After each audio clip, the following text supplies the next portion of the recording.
Hi everyone, welcome back to my channel. I'm really glad to have you here today.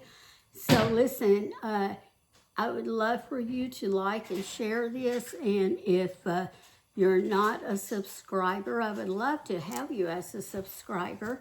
So we're going to get started today. We are making mulligan stew. Now, and I'm sorry, to me, my camera seems just tilted a little and I just can't get it straightened out. But mulligan stew, in case you don't know this, mulligan is sometimes what they would call Irish people. Some of them would refer to themselves that way. Honestly, cannot tell you if it is a derogatory term or if it was. I just know that you don't hear it anymore. Of course, my husband was of Irish blood. And, the name Murray, that kind of gives it away there. And so that's what we're making today.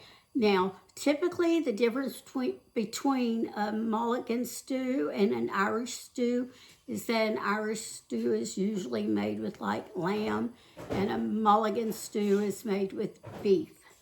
So that's what we're going to do today. So here I have, I don't know, this is probably about 1 3/4 beef here. Just a roast that's cut up. You could use, the stew meat you buy in the store. And I have a little bit of flour left in here. So I am just going, over here in my skillet, I have some oil that's heating up and just some canola oil. And you could use any kind. I'm just going to sprinkle some flour on here.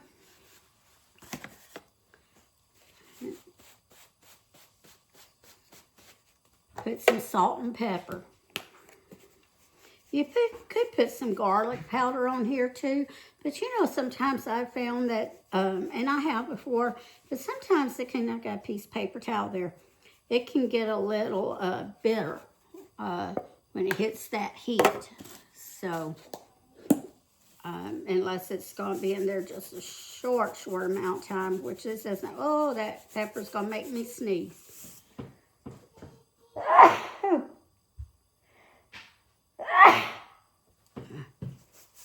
Just a little bit of salt. We don't need much unless you're a big salt person. And just kind of roll it around in there.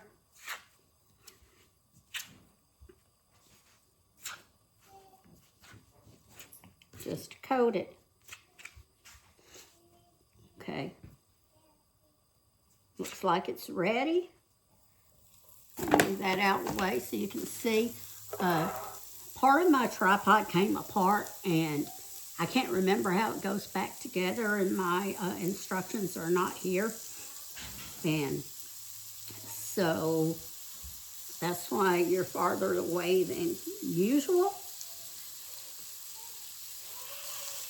And so I'm just going to have to show you here. And all we're going to do is just kind of brown this meat a little. We're not going to cook it through. Just kind of get brown it, get a little coating on it.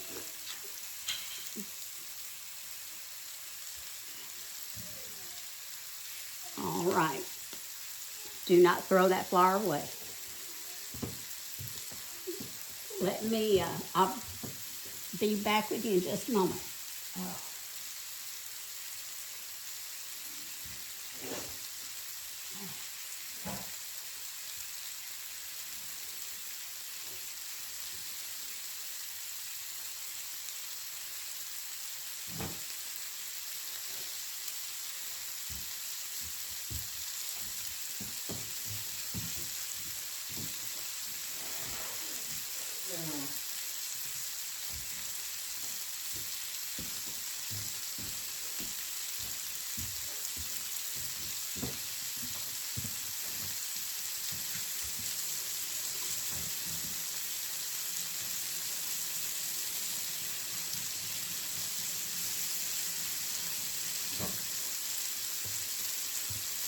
That sneezing made me need to blow my nose. I don't like to do that on camera. So just kind of let it hang out on one side for a second. Well, I say a second, about a minute or two. Just get a little bit of brown on it. And while that's doing that, I am going to get my other ingredients that are over here together.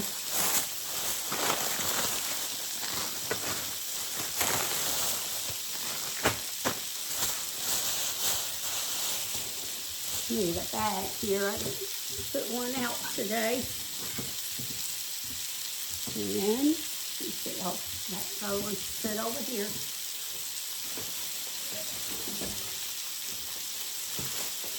If you want to go ahead and write down what ingredients you need, besides that meat, you want about 1.5 to 2 pounds, depending on how much you want there. You know, how much you want. How meaty you want it, I guess I should say. You're going to need some flour. It doesn't matter, of course, we use some there. You want, these are 14, so you want about 29 ounce to 28 ounce can of tomatoes would work. So these are 14.5. You want 2 1-pound bags of the stew vegetables. You know, and again, this is preference, how much, how little you want. And you could chop up your own, but you know, these stew vegetables are wonderful because they already have the potatoes, the carrots, the celery, the onions. And it's ready to go.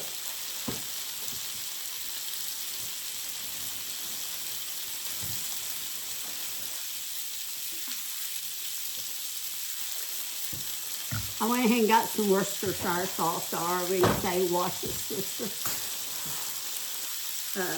Wash the sister. Okay, and then you want a quart of beef broth.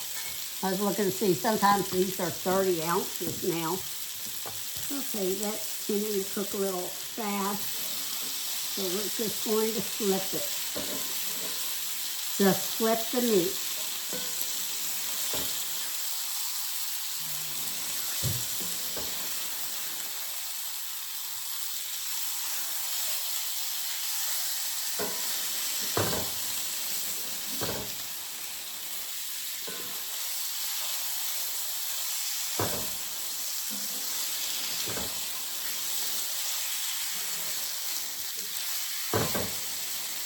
Yeah, I know, I started a little, it's a habit.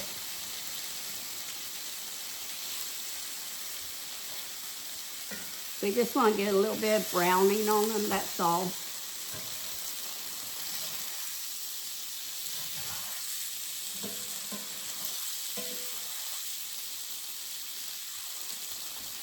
And you don't even have to brown it if you don't want to. Just put your flour and salt and pepper and let it sit in there and soak it up for a little bit. And then you can put it in your crock pot just like that. That's all up to you, okay?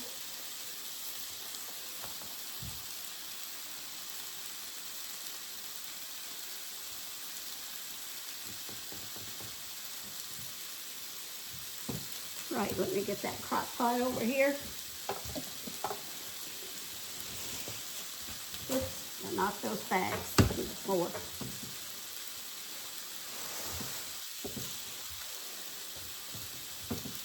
I was able to get out of that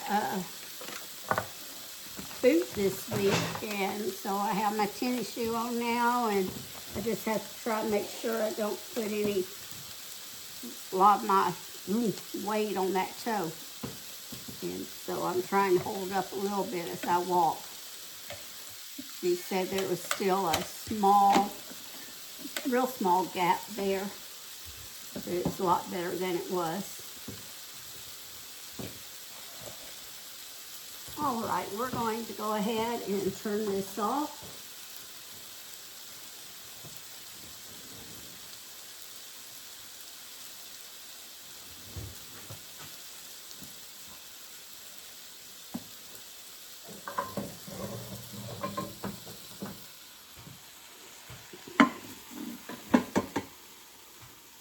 don't know why I turned it off because I'm fixing to turn it right back on.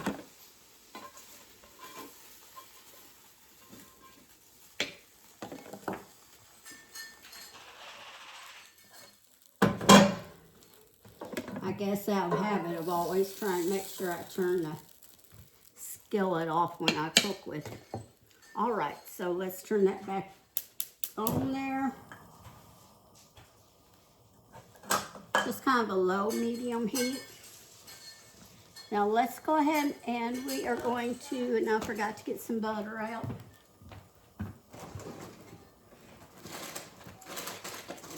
No, there's a little bit of butter in here somewhere.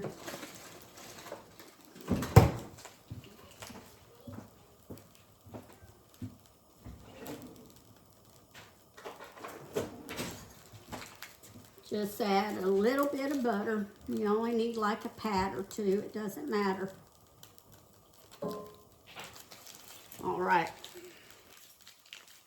Let's add a tad more. There we go.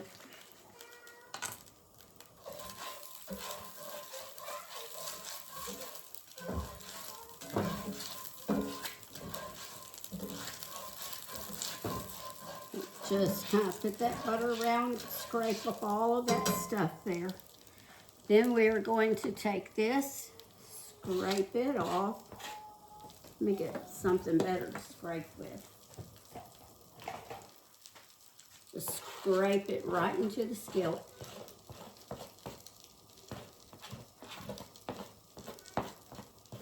Like I said, if you're not going to brown it, don't worry about this part.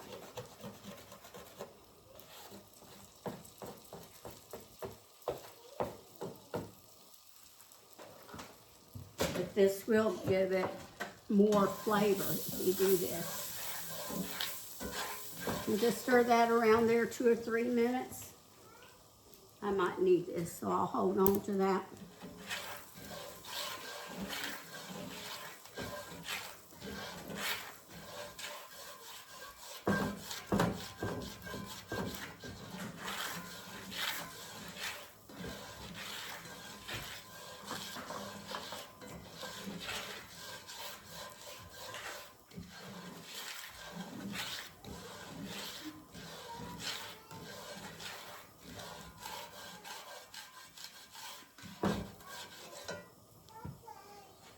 Now we are going to add to this some Worcestershire or Worcestershire.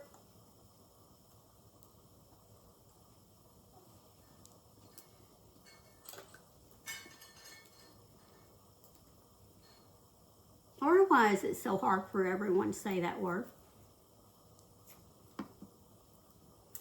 Worcestershire, Worcestershire, Roostershire. But you know what I'm talking about. Watch your sister, whichever way you want to say it. And don't tell me y'all don't use y'all's teeth to pull things off with either. Okay, we want to put, I don't know, a tablespoon or so. I don't know how many's in here. That looks good. I put about 4 or 5 in there. The capsule. Just stir that around too. Still kind of, we're starting to make a little bit of gravy there. We don't really want to do that. Pour some more in there.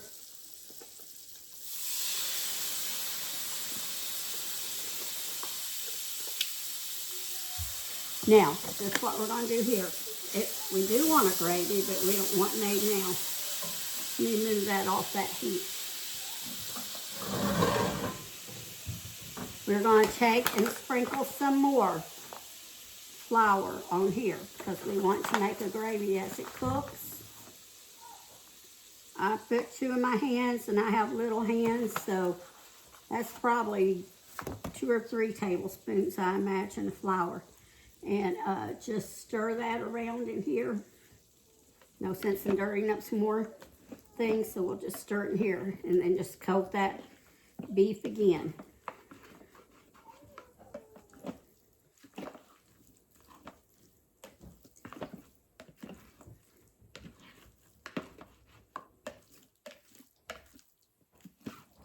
All right, hang on to that skillet right there.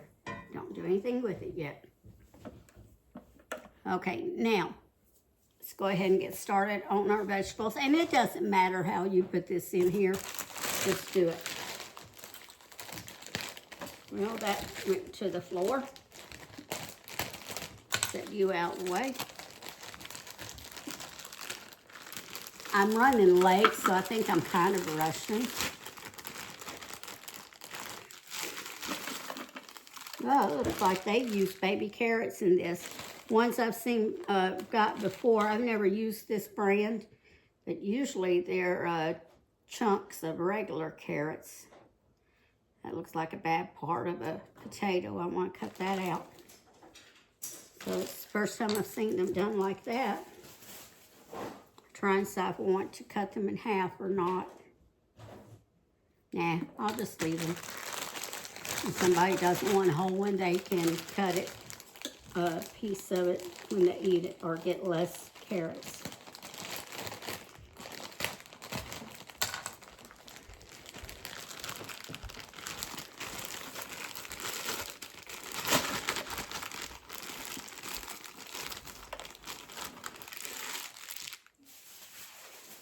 Oh, there's a carrot in there. Don't want to leave it behind to it because groceries cost too much. All right, let me wash these cans off.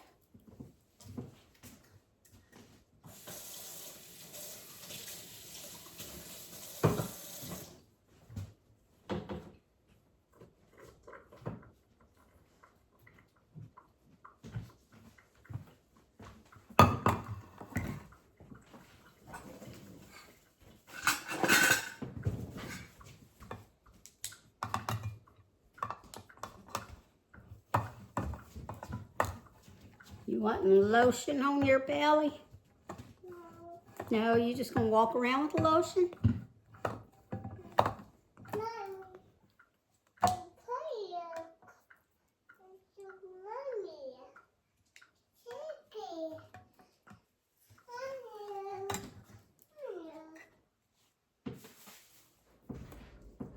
So how are y'all doing? Let me know in the comments if you like the time change or you don't, which one you'd rather stay on. Me, I would prefer to stay on standard time. That's just me personally. It's like the old Indians said, why, cut off a foot of a blanket and add it to the other end. Just leave things alone. But I know many people prefer the daylight savings time because they have more daylight in the end, But think about it. As the days get longer, you're going to have more daylight anyway. And we're going to be having, 9 o'clock light. And I guess that's okay. Some of these are kind of big. So I am going to cut those up just a little bit. Like 2 or 3 of them more.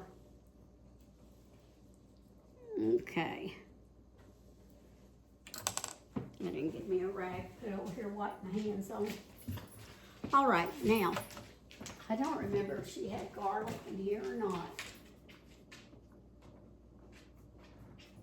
I don't think she does. I was looking to see if she had any of that, minced garlic that you keep in the fridge.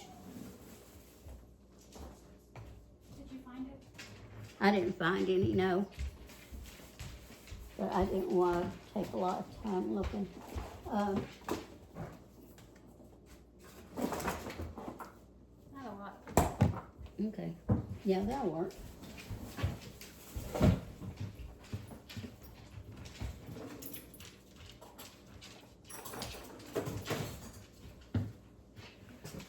Let's get a couple of spoonfuls to Just like a cereal spoon. This may not be quite as big as a cereal spoon. Or not this one. This one. I was just about to confuse it there.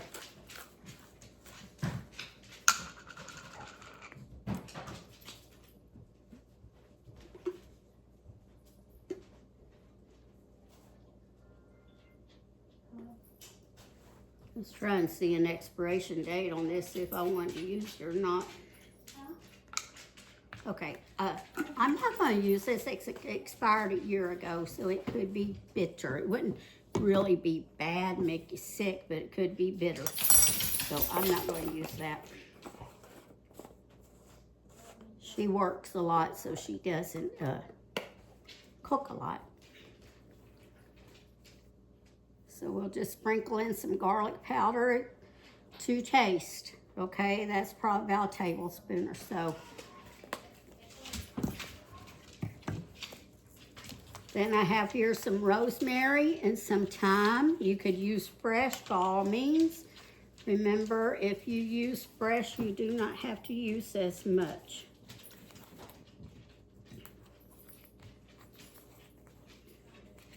I was out of this at home, so I went ahead and bought some. And if you don't have it, don't use it. If you have Italian seasoning, use it instead. I think the only thing extra it may have is some oregano and maybe marjoram or something. So we want about a teaspoon or so of the dried. A couple of teaspoons, you know, again, it's your preference, how much you want of something.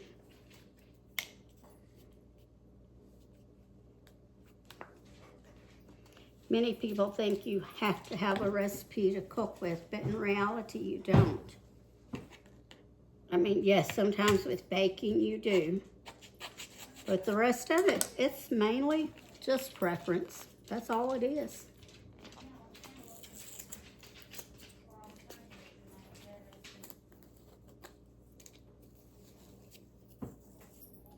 Same with this, about a teaspoon or two. All right. And now if you want to have a little bit more of an oniony taste, you could put some onion powder in here. I couldn't find any if she had it, so I'm not worrying about it now. Pour some of this over, not all, just some. Then take your skillet of goody here. And we're going to put a little bit more in here because some of this already started to get solid on me. I didn't work fast enough. The older I get, the slower I become. Any of you around my age or so, have you noticed that? Okay, let's see if I can lift and scrape at the same time. And just scrape all of this out.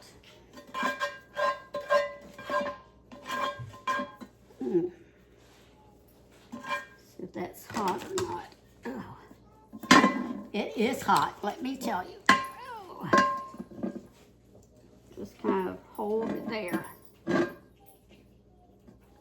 Okay, see what I can scrape out with this and pull up. I may have to get a spoon later, or I hate to keep calling her in here because she's trying to put a toddler bed together, but I think I can get most of this out with this. Okay, that's good. Now, we want to just take and put this around.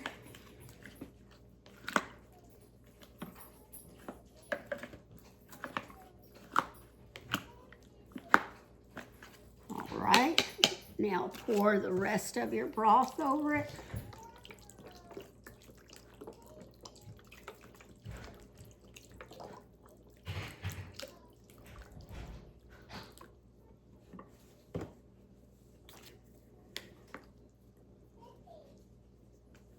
And then just kind of stir it around a little as best as you can. Just kind of mix it up some. So you can make sure you get that flour, extra flour we put in there, kind of distributed. But it's been sitting there and the meat's been soaking it up some, so that's good. Okay, I don't like that on here. Cut this off. But it's been soaking it up, so now that will make a good gravy and it won't all kind of be at the bottom by stirring it up. If we left it all just sitting on the bottom, then we'd have more of the gravy on the bottom. All right, so now we will put the lid on there and we will put it on. Okay, if you do it in the morning and you want to cook it on low, like if you're going to be at work all day, and then you want to cook it for about 9 to 10 hours on low. If you are going to, you know, be home, can do it anytime. Excuse me, cook it 4.5 to 5 hours, just depending on how. You can start at 4 actually. Cook it 8 to 10 hours or 4 to 5, just depending on how tender you want your meat. All right, so that's it, and I'll try to get back here and see you when after I finish cooking it. Oh no, well, there goes my meat. I had an extra piece of meat left and I forgot and had it sitting there and the dog got it. But that's okay, that happens. So I guess you can cut it up and make dog food out now and they'll save you a little bit of money. I'm sure glad I got it reduced. So I got that for $4 a pound. All right, it was my fault. I should have put it in the freezer as soon as I finished it. Okay, I'm not used to having a dog at my house. So anyway, y'all, you know what? Bloopers and things like that, I haven't told y'all before. If it's a blooper, I'm not going to cut it out really. So, so there we go. I'll be back in a little bit. Look at the size of this dog. Y'all see her? I don't think you can see her.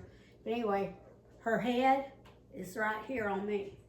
She is a standard poodle, so I don't guess you can see her, but if you can see here, right below my waist is where her head comes to, and her head's looking straight ahead. So yeah, she's a big dog. So, all right, so she can, they had to put these guard things on their stove because it's a gas stove, and it's weird. It's not, you know, now the gas stoves, and it's a newer one actually, maybe 20, 25 years old. And she was getting up here, adjusting the flame, maybe even turn them on, I think. So they had to put these guard things that you can buy to put over the knobs, like you would to keep a child from touching them. They had to do that for the dog because she came in here and turned it on one day. Hey y'all, I am I forgot to put more pepper in. So I do want more black pepper in here. I'm not putting any more salt because of the, what do you call it? The broth is salted, and that always tends to have quite a bit of salt. And of course, that way people can add more salt if they want it. So I'm adding pepper. Something else I forgot to tell you. Let me turn you here a little bit so you can see me. When you deglaze the pan, if you're going to brown your meat, you could, and I would have if I could have found one, you could use a Guinness beer. Actually, you could use any, but Guinness is an Irish beer. You would only need about, excuse me, you would only need maybe a cup, and if you did that, then you would only want to use about 3 cups of beef broth. Or you could do half and half, you know, 2 cups of beer, 2 cups of the beef broth. But do it when you deglaze, so you can cook the alcohol out, and you'd want to do it make sure you do it 3 or 4 minutes to get all the alcohol out. So you're not left with that, you know, unless you like the taste of beer, I don't know. So, and since I don't drink, I sure didn't want to buy a whole 6-pack, but I couldn't find a single here where my daughter lives to do it that way. And I didn't want to use another one. I just wanted to use the Guinness because it's more authentic, you know, Irish. So, and, you know, you can do this for St. Patrick's. And I'm going to tell you this in the beginning, actually. But, oh, man, I guess that pepper's still in there from a while ago. But you could, this is a meal that if you use lamb in it, it is actually a more authentic Irish dish than corned beef is. Of course, we all, and I do too, I've always made corned beef and cabbage for, you know, St. Patrick's Day. But that really is not an authentic Irish dish. So, hey, if anyone on here is from Ireland, share with us some of the authentic foods that y'all eat. Or if something you'd like to see me make, I can research and find out how to make it if I don't know how. I do have some access to some, you know, Irish cookbooks from Ireland.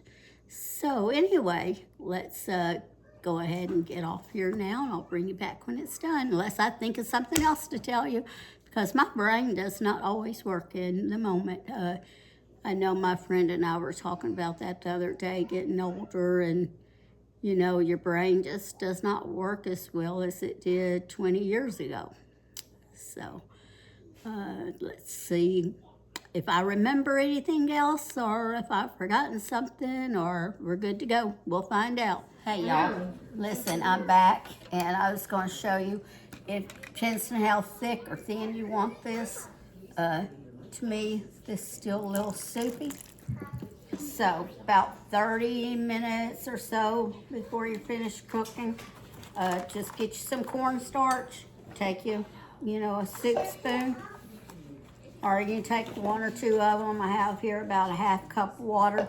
If you're going to do more, you know, a couple of spoonfuls, then you want about 2. Let me get a fork.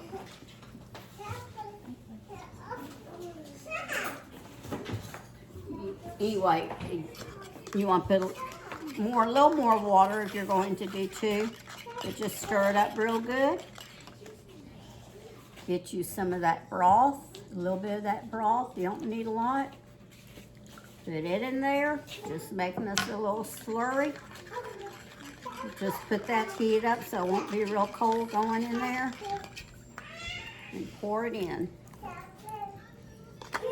And just stir it, give it a stir, and then finish like cooking and let it thicken up some. All right, so I'll bring you back in about a half hour or so. Hey y'all, I was just gonna bring you back, show you what it looks like. I almost forgot to do that. So I thickened it up just a little bit. So that's what it looks like. So listen y'all, remember to always season your cooking with love, okay? I'll see y'all next time. Trying to hold this here, it's not doing right. See y'all later, bye-bye.